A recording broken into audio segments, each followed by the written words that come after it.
Morning. Welcome into Coffee and Conversation.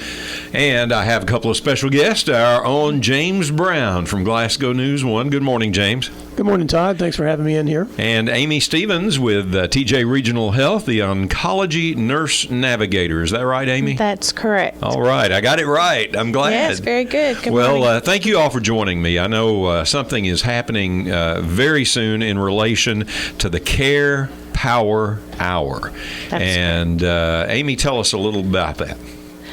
Well, the Care Power Hour, this is our third year to have this luncheon. It came out of years of listening and witnessing our patients and the struggles that they face, aside from just having to deal with their diagnosis and fears around their prognosis, that kind of thing. So, we live in a rural area, and we serve a lot of rural communities. So we developed this. Fortunately for us, Community Medical Care and the TJ Mission Foundation was willing to take on this effort so that we can help provide our patients, maybe kind of ease some of those extra added burdens that might present a barrier to them getting the care they need. How many years has the Care Power Hour been going? This is the third. This is the third, okay. Yes. And I know last year I saw the information where over $24,000 was raised, and that goes for goods and services benefiting 121 cancer patients. Is that right? That was for 2024. We've actually, since we started with our very first referral in March of 2023, and since that time, that's a little over 2 years, we've made 245 referrals to the program. You do have to qualify. You have to be 300% below the poverty line, which is greater than what a lot of the other programs allow. And they did that so that as many of our patients could qualify as possible, because so many of them have, additional struggles aside from their cancer diagnosis and going through treatment. It's a very beneficial program. It is a very beneficial program, yes. And James, your role, Glasgow News 1 role, is to shine a light on, or a spotlight on, those who have dealt with cancer, correct? Yeah, Amy and her team, they find some people who would like to talk about, their experience of going through the cancer treatment, and then the experience with the program as well, and the benefits of the program. And so they supply us with some individuals who have said, yes, I'd like to talk about this, or I'm willing to talk about this. And we write stories about them. We assign them out, and they come out. The first one will come out this Friday. It's John Shannon, and Will Perkins is writing that story. And what we do is our writers, our reporters go out and interview these people and get a photo of them.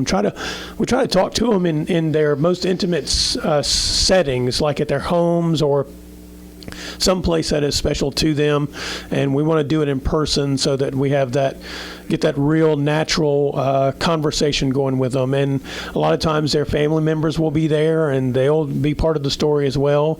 It's a lot of fun doing that. And like I said, the first one we release is on this Friday, and they come out every Friday leading up to the event in July. And so then next Friday we'll have Patricia Page, and Michael Crimmins is doing that story.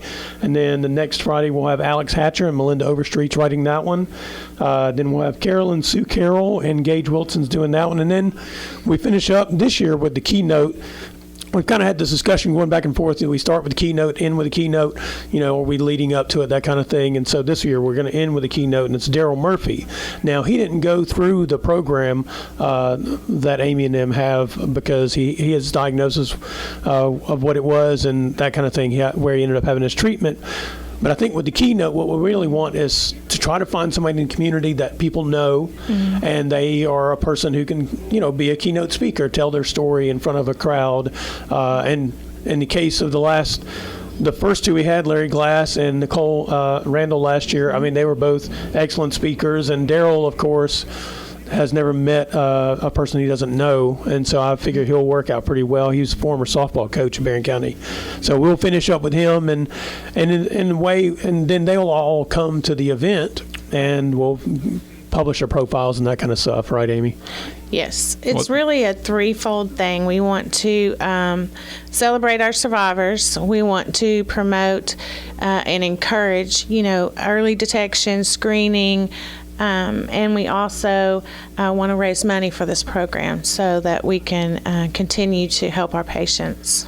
And next week kicks it off, and it's going to be a very, I guess, a profound kind of 5 weeks where we learn the stories and get a little more intimate picture of those and what they go through and how families help them, Right. how the medical community comes around and surrounds them as well. Right.